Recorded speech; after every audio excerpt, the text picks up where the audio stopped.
Hello and welcome to Big Talk, live from the nation's capital, Abuja. My name is Rika Michael. A pleasure to have you join us again tonight as we continue to navigate our discussion, bringing you to speed about the latest development, politically and otherwise. Tonight we will delve our attention again towards IBB's book, which of course is still having some emerging controversy. Almost 60 years after the first military coup in Nigeria that culminated in the Nigerian Civil War, General Ibrahim Babangida, a former military leader of Nigeria, who gave himself some concern about the presidency, opened the discussion and some incident that created a problem ended up being hard for Nigerians to resolve. In his recently released book, Journey in Service, Babangida countered the evil coup tag that was allegedly strategically fostered on that coup by the Western media, listing the names of the coup plotters and all of the casualties. A lot of content of that book has continued to generate a lot of concern. And tonight, I'm being joined by Professor Chris Nwabuga, convener of Country First Movement, to highlight all of those issues and give us a proper understanding as to how important is the book, what does it mean for Nigeria's history, how significant it is for our democracy and our journey for our democracy. Thanks so much, Prof, for joining us and honoring us once again on the program. The pleasure is mine to be here. The pleasure is mine. Yeah. Yes, Prof. I mean, it's almost a week he's launched the book here in Abuja. A lot of prominent individuals who are one way or the other play a pivotal role in the country. But what has really generated heat is because of some part of the book. What is your appraisal about that book in the title? First, my simple commentary on that book is a poor work in image making, a poor work on image marketing, a poor work on image making, and a very dull and dumb PR work.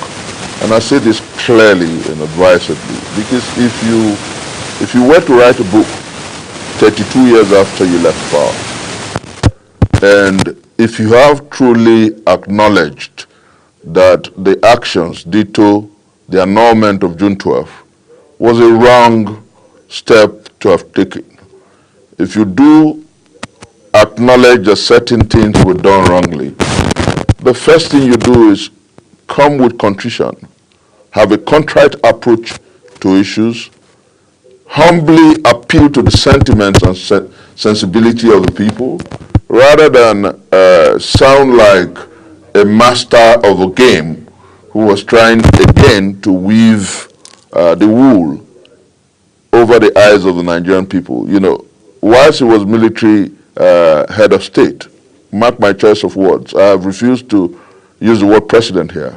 Whilst he was military head of state, he was called the Maradona.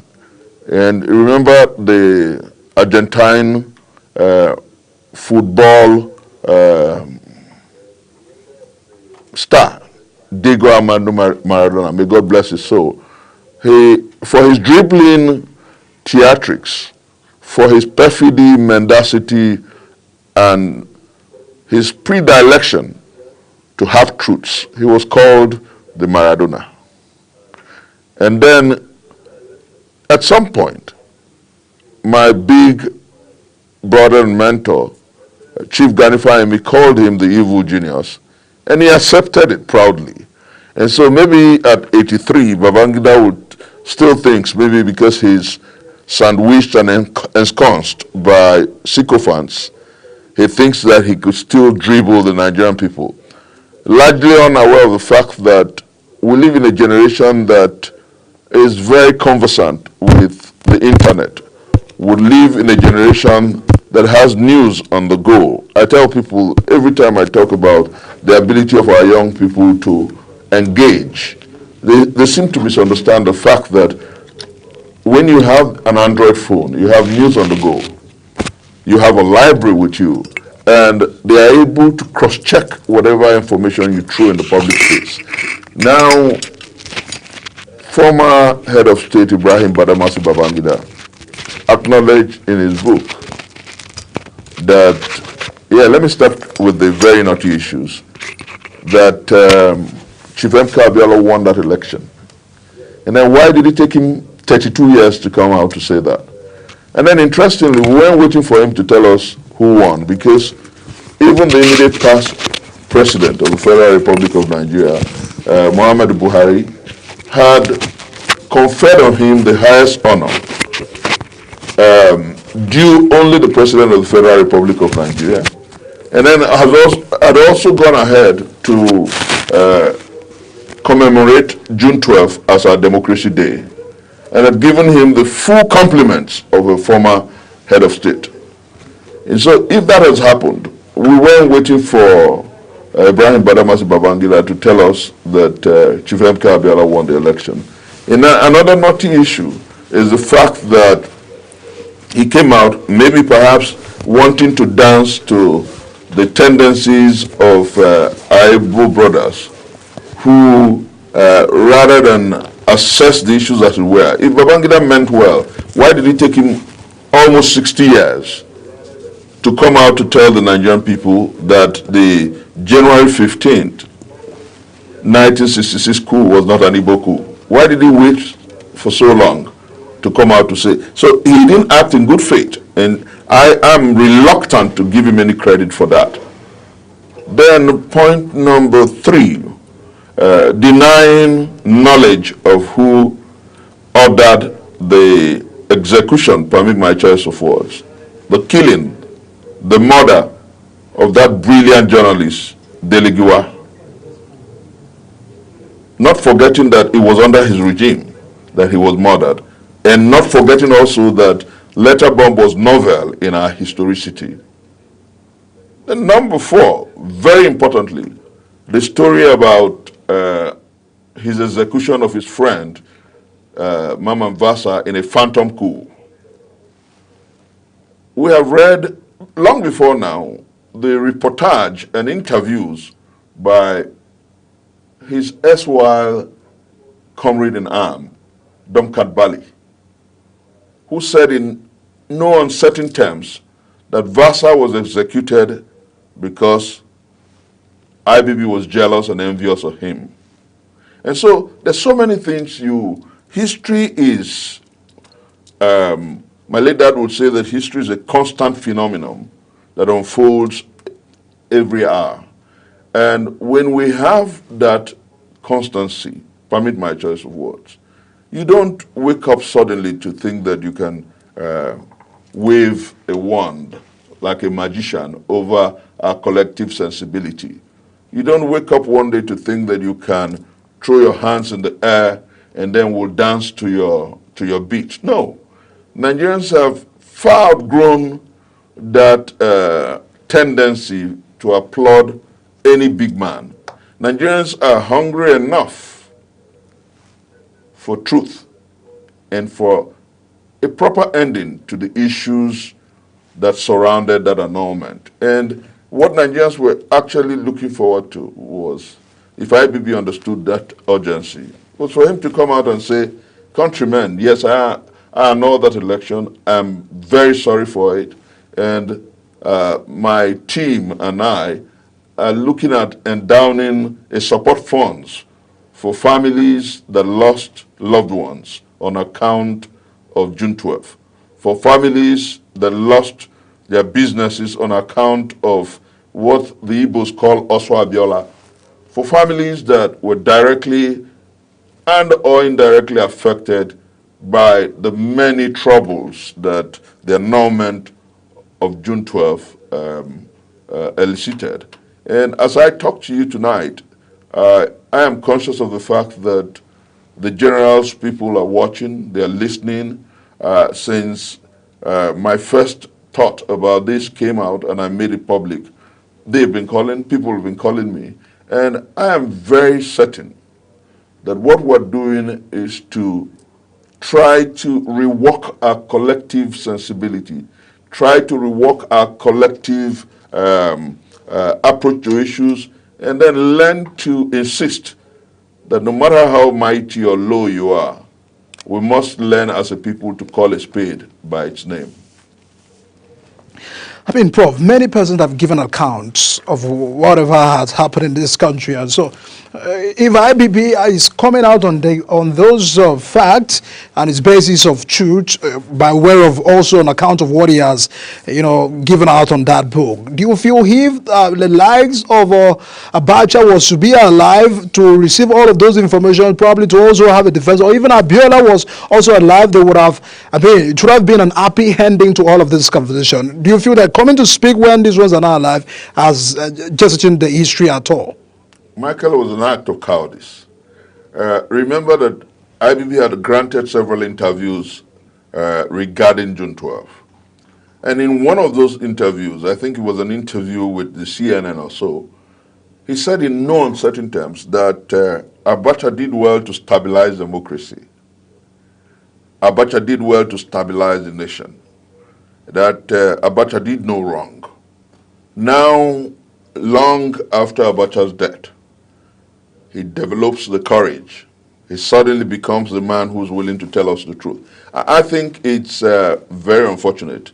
And I want to say that for a country in need of heroes, for a country in need of genuine opinion molders, for a country in need of men that we can call our mentors, IBB is a poor testament in that direction. And I say without equivocation, look at it.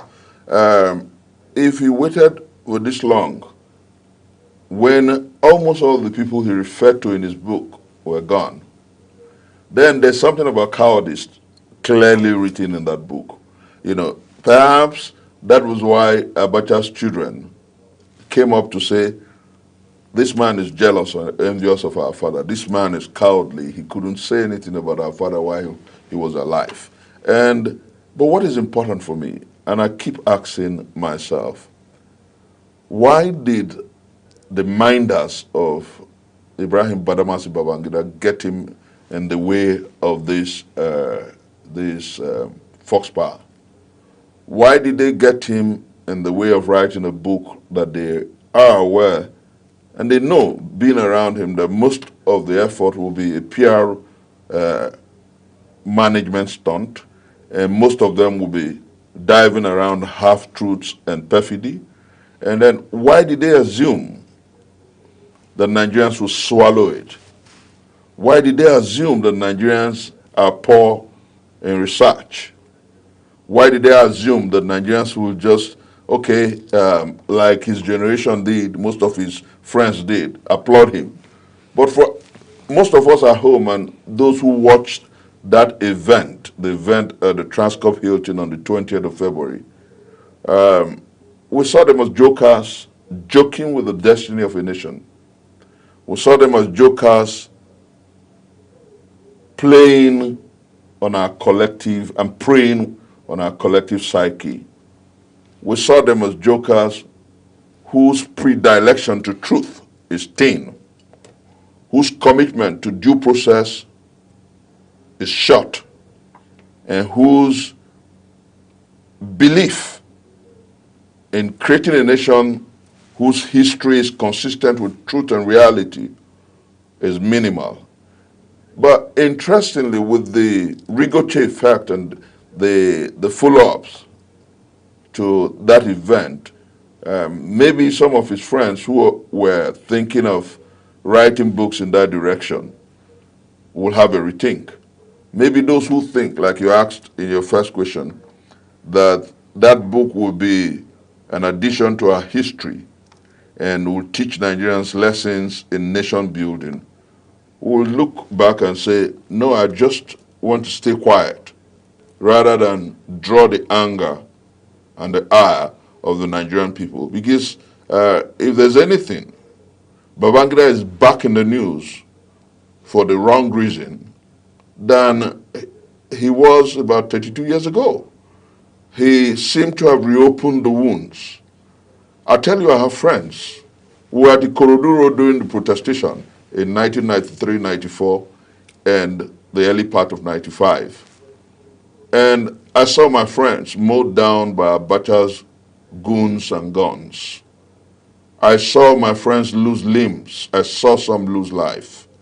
And as I talk to you, there is one of those whose patriotic inclination led him and a few other friends of ours to what we call the Mad Boys movement against dictatorship, movement for the restoration of democracy in 1994, who hijacked the Nigerian Airways plane to call the world's attention to the need to revalidate Dear Annul June 12. Richard Ogunderu is my personal friend. And for years now, I've been responsible for his upkeep and for his medicals because he had an accident. Now, that is not to say that I have resources, I have money. But because I understand that they gave their youth so that we'll have a nation that is democratic, rather than think about such people, IBB thought about endowing a presidential library. And then the first thing you ask is, was he a president? By no means and in no way. He wasn't elected by the people. He was at best a military head of state. He led a junta. He led by fiat, by decrees.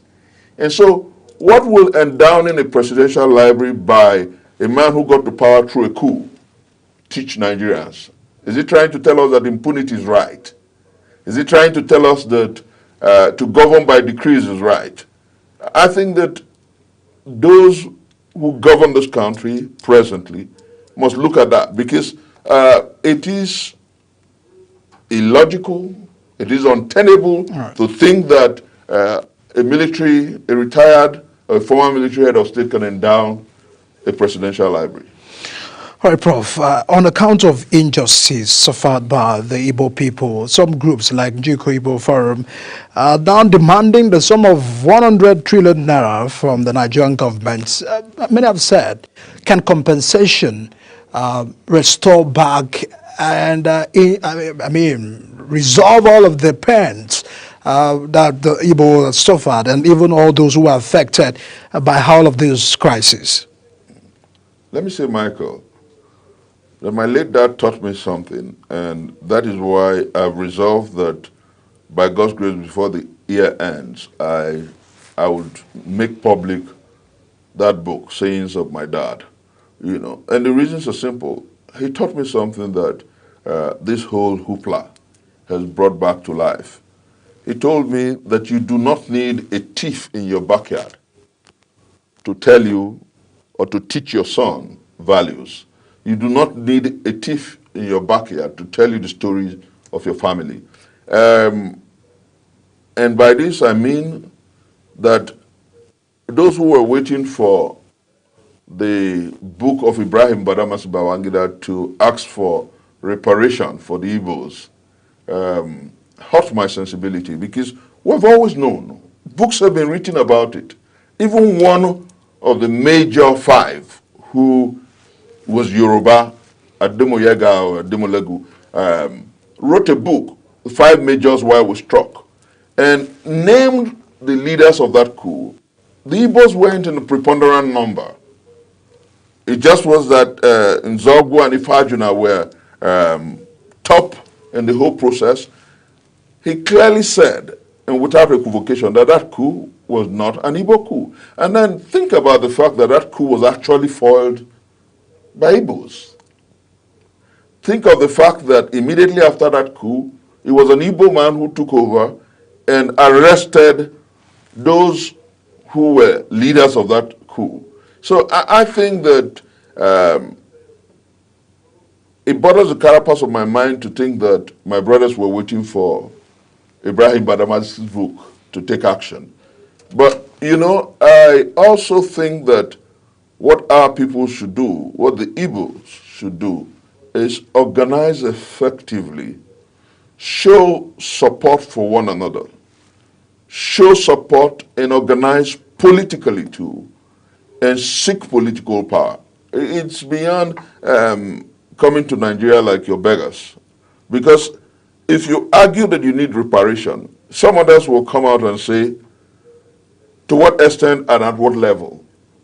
I've encountered an elder statesman in this country who is from the north. And what he told me is that when the Igbos talk about being marginalized, he wonders because In Gidado GRA, for instance, which is one of the finest GRAs in Kano, if you have 30 houses, 15 belongs to the Igbos. And then think about other tribes, and then you go through Lagos, you come through Abuja, you find out that the drivers of the economy, and I'm not singing our praise, the drivers of the economy, the drivers of real estate, those who are into manufacturing, apart from Dangote and a few other people who are from the north, go to Newe and see what people do. Igbos, they haven't lost anything particularly. What we need is to organize to take power and show Nigerians what we can do. Show this country that with an effective, efficient, and effectual Igbo man as president of this country will do 10 times better. That's what we should be pushing for. I am not one of those who taken by the Ohaneze pre-election and call for reparation. I'm not taken by it. I'm not excited about it. I'm excited when I hear our people talk about the need to push each other up the ladder, to galvanize along that line, to politic effectively, to organize rather than agonize, and push for the plum job, the number one job. And I know that when that happens, not only would Nigeria be glad that an Igbo man is president, the Igbos will forget the years where it looked like they were marginalized politically. I mean, Prof, this book has awoken a whole lot of old memories, but one may say, can we begin to, are there lessons or takeaways in all of those accounts in a way where we can move forward as a country? One of those outstanding away from the coup is that of election as well. The free and fair elections has been attributed towards MK Obiola's June 12 election. After that, do you feel that has affected our elections in this country? Are the impact of that annulment, are the impact of whatever might have happened at that time for Nigeria to continue to have issues with election? Because every election year, some quarters will say elections was this, elections was that. What do we have to do to resolve this, to protect this democracy that we have? Michael, largely, you've sounded like a clairvoyant. And I'll tell you why. If you annul the freest and fairest election in our historicity, there comes to a sense where people who are looking at you and looking at the political firmament would say, if the freest and fairest election was annulled and nothing happened, why do you expect another election in that color or that image? Are you following me? Some will say Nigeria and Nigerians do not want free and fair election. Some will say that even after that, those who have subverted the electoral process, none have been charged to court, just about one now, and convicted. Some will say that, like you are aware of a certain statement that came from someone who's very high in power today, before the 2023 election, someone who runs the country, and he says, this is no joke. Election is, you have to grab it and run with it. And he hasn't come to refute it. He hasn't even taken steps or admitted, like, I remember in 2007, when Umar Yar'Adua won the election, may God bless his soul, and he was sworn in. And Nigerians raised issues as to the credibility of that election. On national TV, he owned up to the fact that the election wasn't free and fair and began the process of electoral reforms. Sadly, and very unfortunately, death took him away. Years after, we saw an election that was worse than that in every respect. The 2023 February elections. And our president, President Bola Ahmed Tinubu, has not apologized for the humongous malfeasance that littered the whole process of the last election. He hasn't owned up to the fact that elections and electioneering should be better conducted in our country. And since that 2023, we've seen the popular people's will to see through the success of a ballot box. Since then, you have found out that it's been one high level of voter apathy after another. Since then, you've seen a tendency for the ruling party taking us through the path to a one-party state. Since then, we have seen more electoral subterfuge, larceny, and malfeasance. Since then, Nigerians have been calling for electoral reforms. He hasn't thrown his weight behind it. He hasn't sacked Mahmoud Yakubu. And then you ask yourself, what does this government think about the electoral process? And I want to say, Mike, that congruent with the success of electoral processes in a democracy is the freeness and the fairness of that election. At the core of democracy is the credibility of the electoral process. If you conduct elections that are not deemed or seen as credible, transparent, free and fair, then it tarnishes the entire democratic process. Because democracy as defined by Abraham Lincoln in 1860 is a government of the people, by the people, and for the people. And if the people do not have a say in who governs them, then it deviates. It departs from democracy. And what is important to us is to understand that it became easier after the annulment of the freest and the first election in our historicity. Just imagine, had Abiola been sworn in as president, you'll find out that there would be a progressive tendency to try to outperform what Humphrey Nwosu did in 1993. But because that effort was annulled, people just threw their hands in the air and said, okay, whatever happens.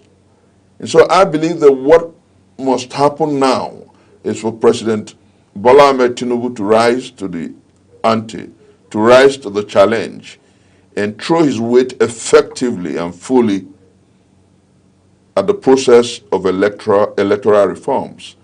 He must also show commitment by sacking Mahmoud Yakub.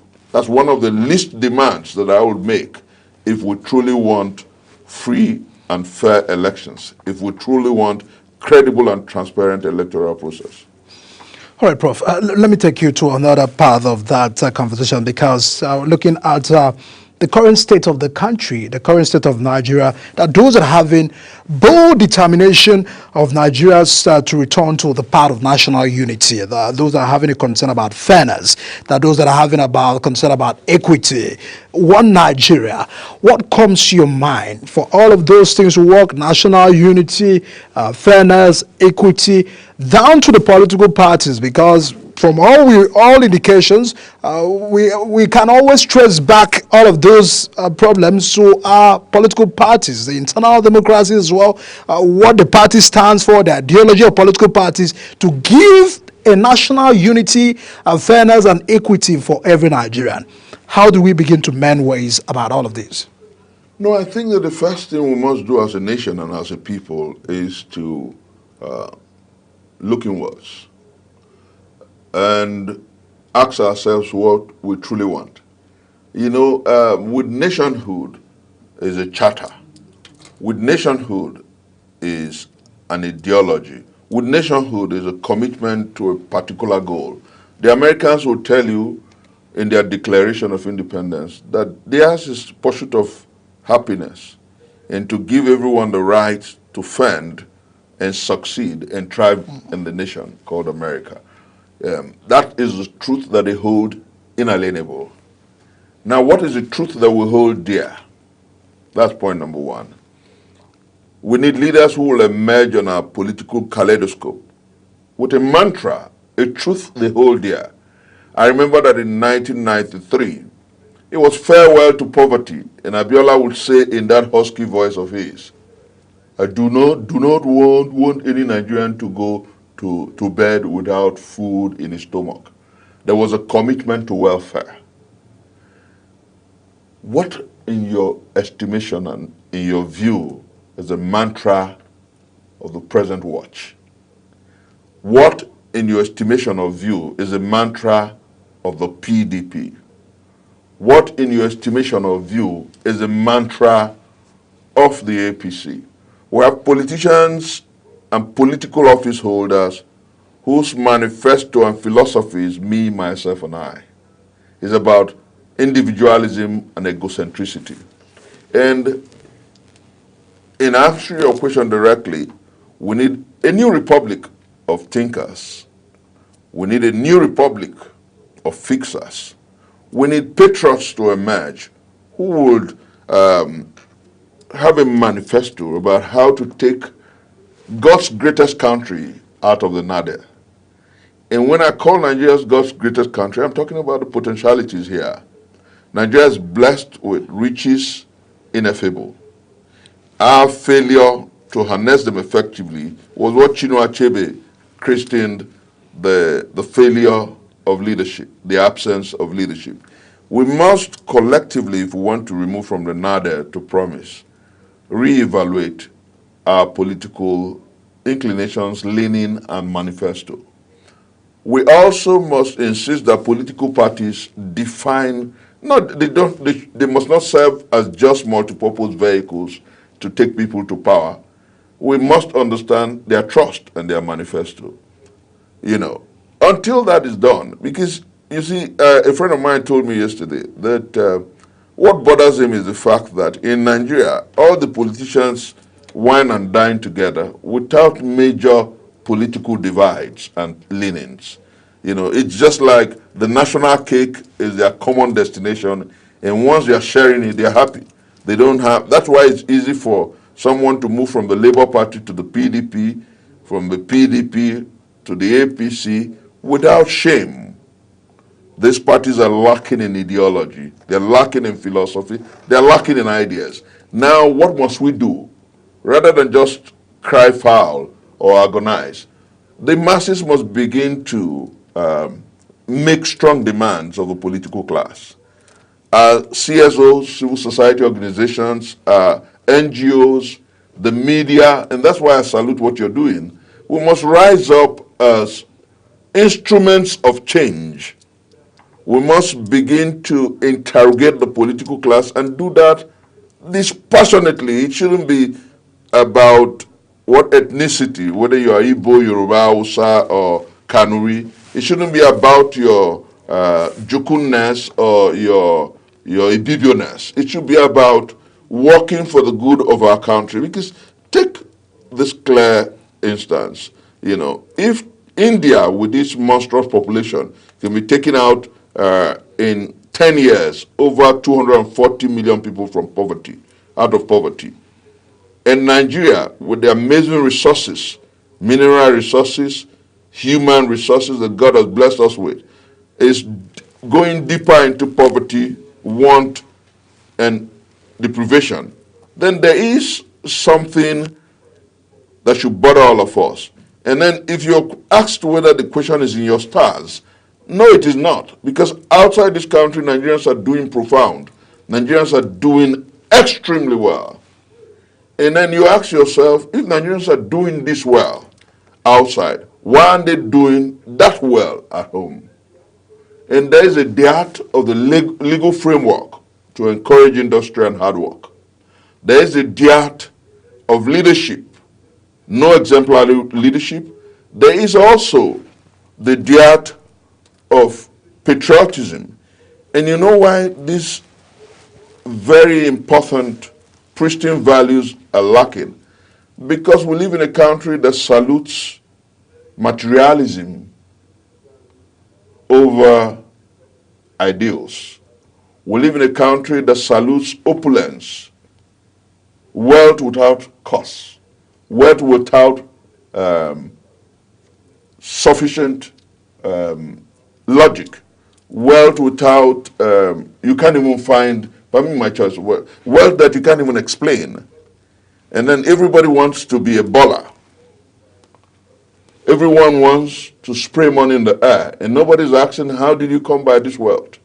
If you live in that kind of nation, then the first thing we must begin to do is ask strong questions, work together at redefining our collective values, poke our collective conscience, prick our collective conscience with truth. And if and when we begin to encourage hard work over quick fixes, hard work over get rich quick, and then if we reevaluate our curriculum for our children, and then you have a country that you truly will be proud of, because there's wealth everywhere in this country. So much wealth that the late sage Obafemi Awolowo would say that God is angry with us, not necessarily because we're sinners, but we're people who are wasteful, and that's exactly what it is. And when you see those who have wasted our collective wealth applaud each other and behave like Superman, then you will understand why people like me will take the positions that we're taking. I have told people that this is not the generation that will suffer fools gladly. We will call you out when you think that you can subject us to, when you think that you can whine us. Let me use the regular Gen Z phraseology. When you think that you can gaslight us. When you think that, because I remember at that book launch, permit my returning to that, where some people were saying that this book would serve to teach us the truth about our history. The Gen Z would say they are whining us. The Gen Z would say they are gaslighting us. What in that book would teach us our history? And so I think that the time has come for us as a people to learn to be pungent, truthful, strong, and strict in what we swallow as a people. Until now, leadership has consistently failed us. We've had few flashes of responsible and responsive leadership, and we must call a spade by its name. In a few years, we'll have another election. We need those who superintend this country at this moment to understand that the minimum for us is electoral reforms. To also understand that we do not trust anything about Mahmoud Yakub and that we want him out. To also understand that going forward as a people, we must do everything necessary to downplay our fault lines. This country is awesome, great and wonderful. On national TV a few days ago, I called Richard Ogunderu's father my daddy. I'm not Yoruba. None of my parents are Yoruba. But because his son, who is going through a lot, is my friend, I defer to his father as my father. That's how I was grown. So what we have is beyond ethnicity. It is only the political class that manipulates that to their own selfish end. What we have is beyond religion. Because I told somebody lately, do you think our problem is religious? Is Boko Haram not burning and bombing mosques? Is Boko Haram not killing Muslims and Christians? Our problem is beyond these fault lines. We need strong thinkers who are committed to building a country that works for all. When thinkers emerge on our political kaleidoscope, on our political horizon, you see a new Nigeria and you see a country that works for all. All right, Prof. A lot of points, and of course, you've unraveled a lot of a concern. As a lawyer, I'm going to take you towards the concern about the constitutional review. We have a working document as a nation. The House of Reps says over 200 bills seeking the constitutional amendment have been submitted to the House for review. Do you feel this document we have cannot give us that nation, that Nigeria, that many of us are yearning for? No, it won't. Frankly, we don't have a constitution. And I want to say this very passionately. What we have was a decree, Decree 24, handed to us by Absalam Abubakar. Nigerians did not meet to reach a certain constitutional programmatic. Nigerians did not make for themselves a document that guides what happens in this country. And so, from that, the first point is, did we meet at any conference to elect to have the 1999 Constitution? The answer is no. Are there things wrong with that constitution? A lot. Can you run a country where the federal government controls about 66 items? That's the exclusive list. Can the federal government controlling about 66 or 67 items help make the country work? It makes the federal government cumbersome and ineffective.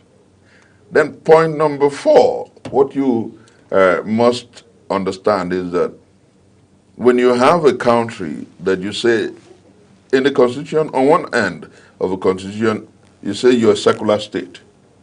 And then inside the same constitution, you have 2 legal systems, 2 legal regimes, the penal law and the common law.